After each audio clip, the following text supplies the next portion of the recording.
I've been on a bit of an unusual eBay binge, and I got another little box here. Why don't you join me as we see what's inside?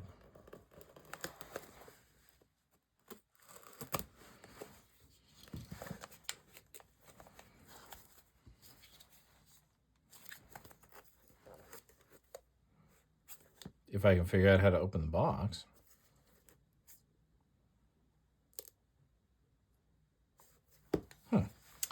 Well, we have the technology.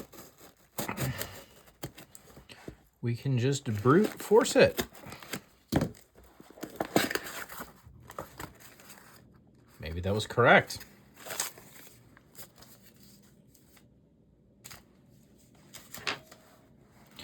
All right.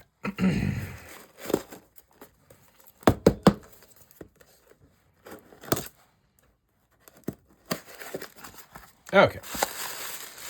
What do we got in here? That feels like something. That feels like the rest of nothing. Dusty. Okay. What do you think? What do we got here? Are my hands gross? Nope, they're good. Well, as good as my hands ever get with children and fixing stuff around the house. Okay, what do we got here?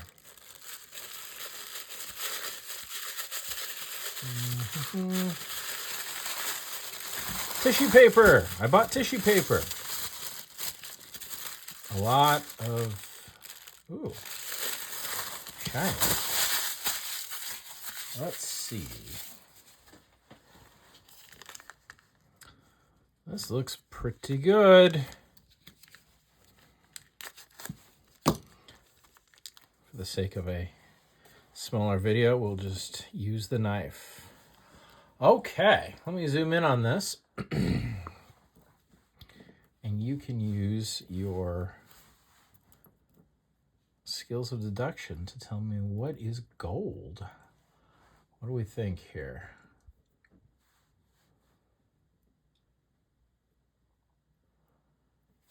All right, lay all these out. Let's start with this. What do we have here? We have guessed something, some kind of symbol, Kansas City, 1916. Yeah, look at that. That's a very old style catch. What does it say on the back? It says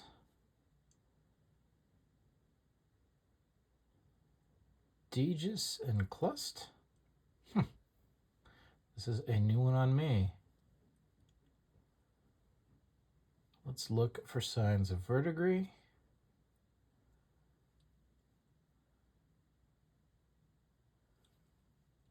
Well,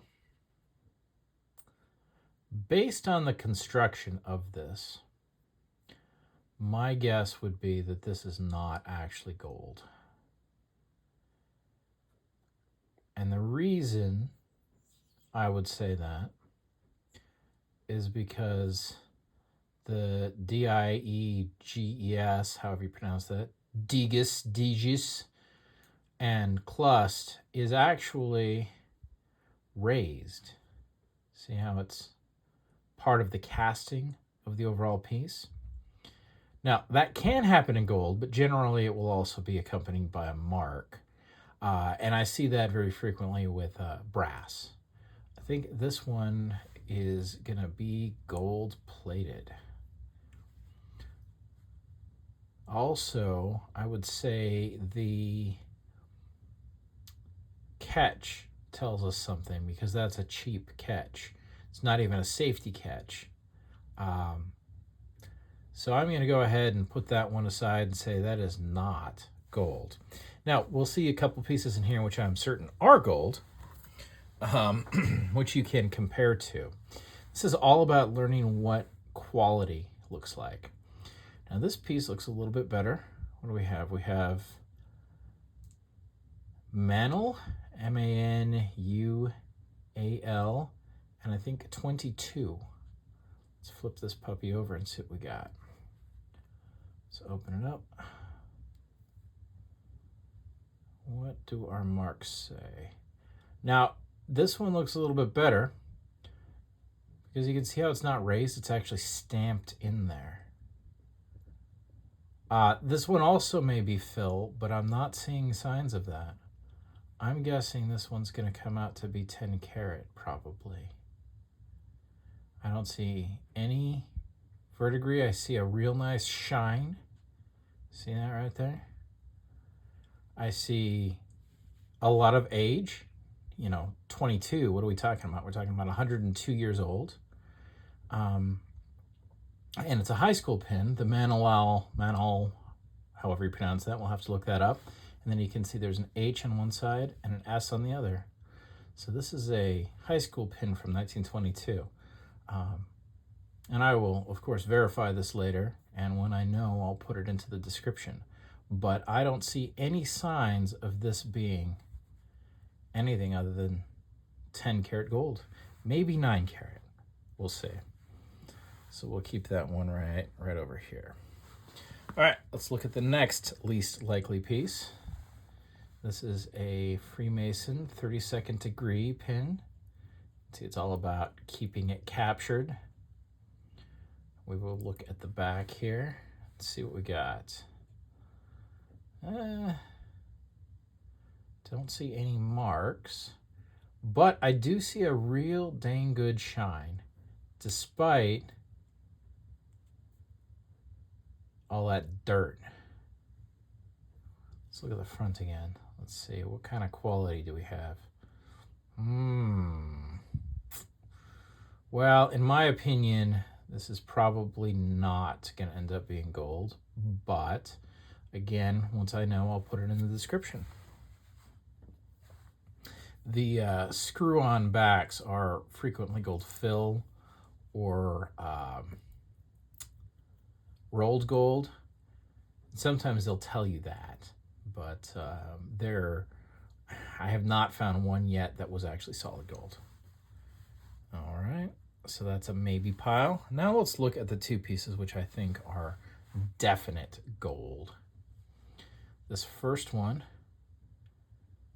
KCSL. Now, the thing to really look for here, and you can see it, is these pearls. These little seed pearls. If you look close, you can see how they're all captured by gold. So someone actually put each pearl in and then set it with the gold to keep it there. And generally speaking, you don't do that unless it's gold. If it's a cheap piece, each pearl will be in there with glue, and you might see fake staking, I believe they call it. So you might see something that looks like a stake, but it isn't.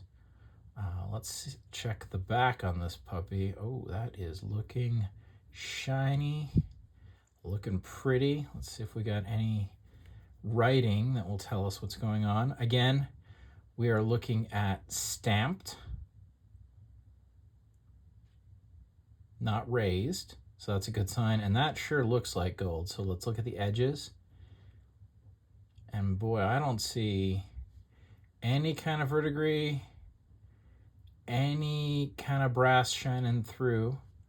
I see a little bit of tarnish, but that just leads me to think that this is a 10 karat piece, which most of them are. I mean, there's a fair amount that are 14 karat, but most of them are 10 karat. And remember, over time, 10 karat will tarnish, especially if it's in the right conditions.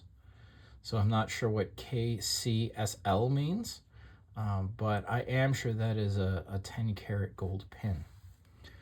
Now let's have a look-see at our final pin. Now again, we're going to look at those pearls. They are all set. Someone went around and staked all of those in there. Let's look on the edges and see. I see some tarnish on the bottom piece. Now interestingly, if you look at this construction, you have 3 layers. 1, 2, 3 pieces that are all put together. They're different pieces. This is a good example of where, we can see some tarnish down on the bottom layer, but you don't see that tarnish on the next layer up. And that is most likely because the center 2 layers are 14 karat, whereas the bottom layer is 10 karat. And that's something that I've seen quite a lot. You see the shine to this, and then the engraving. That is very indicative of a 10 karat gold pin. So these things are out there. Definitely see if you can't come up with some, but never pay much for them. I will have to do a video of all of the various pins that I've purchased that taught me how to find these little characteristics. It is a absolute mountain of them. You pretty much end up buying an education with this sort of thing. And you need to be ready, if you're going to be going after these, to end up with quite a few that are gold fill at best or gold plate. But I hope this information was useful to you. I hope you enjoyed the video, and I hope you're having a great day.